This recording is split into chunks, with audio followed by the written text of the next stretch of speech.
Há encontros que revelam tudo antes de que nada tenha sucedido, momentos onde duas visões do mundo chocam com tanta força que o destino de ambas as pessoas fica selado na primeira conversa. E este é um desses momentos, 4 palavras, eu não. E com essas 2 sílabas, Jon Snow acaba de fazer algo que ninguém mais se atreveria, recusar Daenerys Targaryen na cara, no seu próprio castelo, rodeado de dragões e Dothraki. Mas isto não é só rebeldia, não é orgulho, é algo muito mais profundo, é a colisão de duas mitologias completamente incompatíveis, duas formas de entender o poder que nunca poderão coexistir, e o fascinante, o absolutamente devastador desta cena é que desde o primeiro segundo já podemos ver quem tem razão, já podemos detectar as fendas na armadura de Daenerys, já podemos prever exatamente como terminará tudo isto, porque Jon Snow opera desde a realidade, Daenerys opera desde a mitologia, e quando a mitologia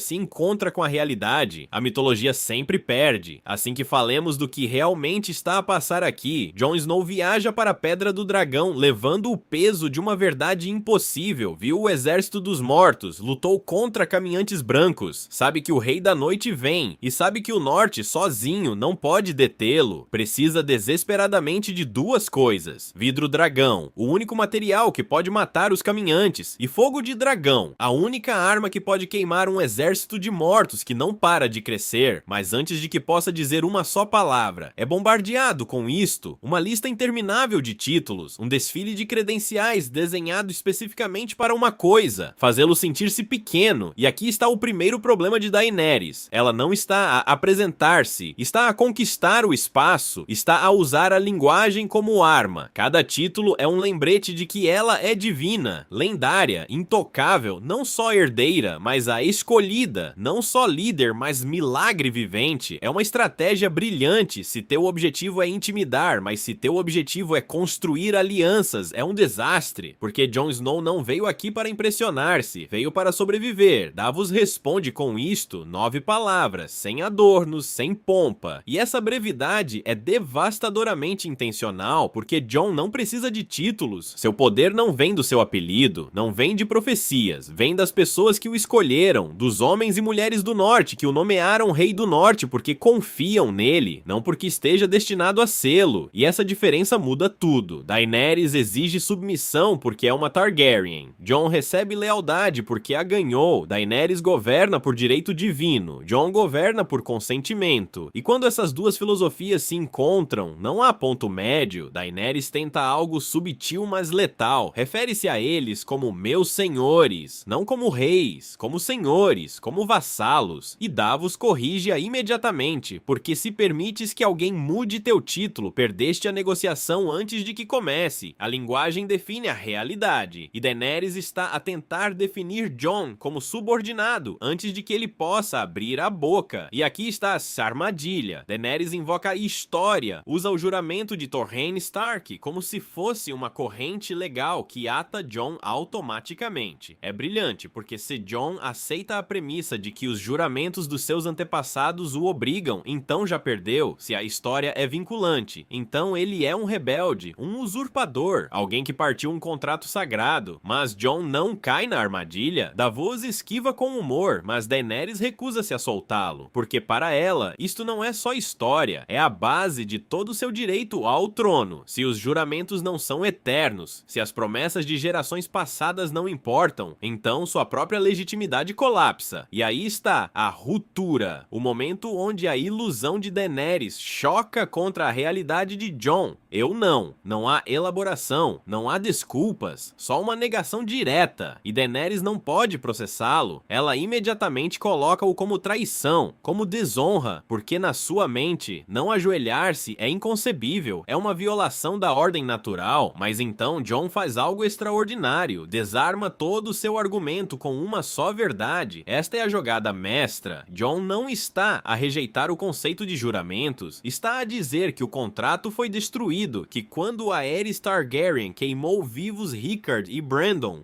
Stark anulou qualquer lealdade que o Norte lhe devesse à casa Targaryen. E tem razão, porque os juramentos não são unilaterais, são contratos. E quando um rei se converte em tirano, quando usa seu poder para torturar e assassinar seus próprios súbditos, o contrato parte-se. O Norte não traiu os Targaryen. Os Targaryen traíram o Norte, e aqui é onde Daenerys revela sua hipocrisia monumental, pede perdão, pede que não a julguem pelos crimes do seu pai, que a vejam como indivíduo, não como extensão de Aerys o Louco, mas na mesma respiração, exige que Jon honre o juramento dos seus antepassados, espera que a libertem das atrocidades do seu pai, mas que Jon permaneça atado pelas promessas dos seus, quer escolher que parte da história conta e qual se pode ignorar, e Jon destrói-a com lógica perfeita, é devastador, porque Jon toma sua própria lógica e reflete-a de volta, se ela é livre dos pecados da sua linhagem. Ele é livre das correntes da sua, não pode ter ambas as coisas. E com isso, Jon acaba de neutralizar completamente seu argumento histórico. O juramento de Torrhen Stark já não importa. O passado já não os ata. São dois líderes no presente, negociando desde zero, mas Daenerys não pode aceitá-lo. Jon muda a conversa ao pragmatismo. A realidade imediata. Preciso da tua ajuda. Tu precisas da minha. É simples, é direto, é funcional. Mas olha a resposta de Daenerys. Ela sorri porque acredita que tem todas as cartas, dragões, Dothraki, poder militar avassalador. Por que precisaria da ajuda de um rei do norte sem exército? E aqui está o problema central de Daenerys. Está tão focada no poder terreno que não pode ver a ameaça real. És o inimigo do norte. Essa linha revela tudo. Daenerys vê o mundo através de um mapa político, vê rebeldes e leais, vê casas que a apoiam e casas que a desafiam, vê Jon Snow como obstáculo para sua conquista, não pode ver mais além dele, literalmente não pode conceber uma ameaça que não seja humana, que não seja política, que não esteja conectada com seu destino. Jon diz-lo diretamente, os mortos são o inimigo, mas Daenerys não pode processá-lo, porque aqui está o paradoxo devastador da sua personagem. É uma mulher que deu à luz dragões de pedra, caminhou ao fogo e sobreviveu, protagonizou milagres impossíveis, mas só acredita na magia que a envolve a ela. Jon expõe a realidade apocalíptica. Se o exército de mortos cruza a muralha enquanto eles lutam pelo trono de ferro, todos estão acabados, cada homem, mulher e criança em Westeros será assassinado e ressuscitado, mas Daenerys não pode escutá-lo, porque não encaixa na sua narrativa. Este monólogo é a chave para entender toda a sua personagem. Ela sobreviveu, depositando fé unicamente em si mesma, rejeita explicitamente acreditar em mitos e lendas, exceto os que a têm a ela como protagonista. Os dragões existem porque ela os trouxe de volta. Os Dothraki cruzaram o mar porque a seguiram. Todo milagre é uma extensão da sua excepcionalidade. Ela atribui cada conquista impossível ao seu destino divino, e essa é sua maior fraqueza, porque se não o criou ela, se não gira em torno dela, então não pode ser real. Jon está a avisá-la sobre o fim do mundo, e ela só pode vê-lo como metáfora política, como exagero estratégico. Vais arrepender-te.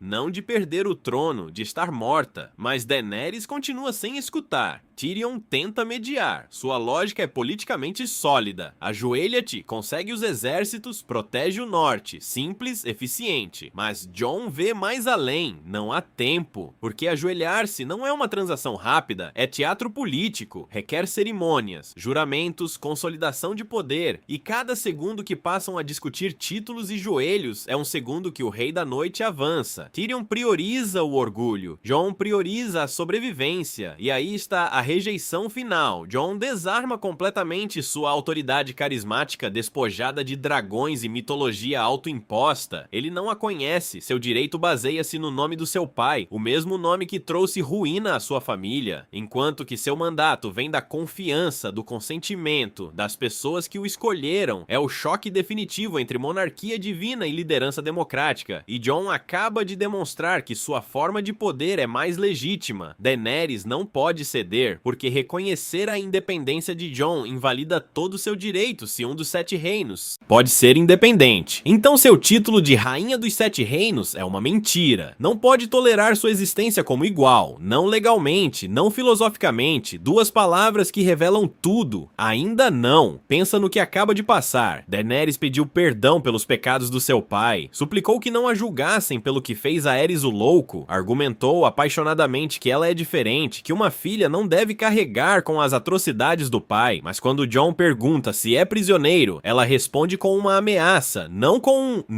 não com és meu convidado, mas com ainda não. Essas duas palavras desmantelam toda a sua narrativa de libertação, porque está a usar exatamente a mesma tática coerciva que usavam os tiranos, a mesma estratégia que destruiu sua família, o mesmo método que a Aerys empregou, submissão ou consequências. Quer ser vista como libertadora, como quebradora de correntes, como a rainha que vem salvar o povo dos opressores, mas quando alguém não se ajoelha voluntariamente, quando alguém exerce seu livre-arbítrio e diz não, ela recorre imediatamente à prisão e à ameaça. E esse é o momento, esse é o instante exato onde Jon Snow tem razão sobre Daenerys antes de que ela mesma o saiba, antes de que o mundo o saiba, antes de que Westeros arda, porque esta conversa estabelece um padrão que se repetirá, amplificará e eventualmente devorará tudo ao seu redor. Daenerys exige lealdade absoluta, não condicional, não baseada em méritos, não ganha através de ações, absoluta, e quando não a recebe, quando alguém a desafia, quando seu destino divino choca contra vontades independentes, ela não reflete, não persuade, não constrói consenso, recorre ao fogo e ao sangue, é seu lema familiar, mas é mais que isso, é seu instinto fundamental. Jon vê a ameaça real, vê o exército de mortos que avança implacavelmente para a muralha, vê a extinção da humanidade, vê mais além do seu próprio orgulho, mais além da sua coroa, mais além de qualquer glória pessoal, está disposto a pedir ajuda, a admitir que o norte não pode ganhar sozinho, a negociar como igual inclusive quando está em desvantagem militar. Daenerys não pode ceder nada, porque na sua mente ceder seria admitir que seu destino não é absoluto, que seu direito não é inquestionável, que talvez, só talvez, não é a escolhida que acredita ser, e quando finalmente chegam a Porto Real, quando os sinos soam indicando rendição, quando a batalha já está ganha, quando Cersei perdeu e o Trono de Ferro está a um passo de distância, Daenerys queima a cidade, não porque precisasse fazê-lo, não porque fosse estrategicamente necessário, mas porque o povo não a amou como esperava, porque não a receberam como libertadora, porque sua mitologia pessoal, sua visão de ser adorada e aclamada, chocou contra a fria realidade de que as pessoas só queriam sobreviver, e quando a realidade não coincidiu com sua fantasia, escolheu castigá-los, escolheu o fogo, massacrou inocentes, crianças, mães, anciãos que se escondiam nas ruínas, queimou tudo, destruiu a cidade que tinha viajado milhares de quilômetros para libertar, e Jon já o sabia, não porque a odiasse, não porque quisesse que fosse vilã, não porque desejasse que fracassasse, mas porque desde este primeiro encontro em Pedra do Dragão, ela mostrou-lhe exatamente quem era, mostrou-lhe suas prioridades, mostrou-lhe sua incapacidade para aceitar realidades fora da sua narrativa pessoal. Ela destruirá esse mundo antes que aceitar que não é o centro do universo, esse é o padrão. E Jon viu-o desde o princípio, viu em como ela respondeu à sua recusa, viu em como ameaçou com prisão quando não obteve submissão imediata, viu em como sua epistemologia solipsista não podia processar ameaças que não giravam em torno dela, não caiu por falta de inteligência nem por maldade inicial, mas porque sua fé absoluta em si mesma, necessária para sobreviver, converteu-se numa prisão que lhe impediu ver qualquer verdade que não confirmasse seu destino. Desde Pedra do Dragão, a tragédia já estava definida, a única pessoa capaz de salvar todos estava demasiado presa na sua própria mitologia para escutar a realidade. Jon entendeu desde o princípio. O resultado de ignorá-lo foi devastador. Porto Real em cinzas e milhares de inocentes mortos, porque Daenerys não quebrou correntes, terminou sendo a mais pesada de todas.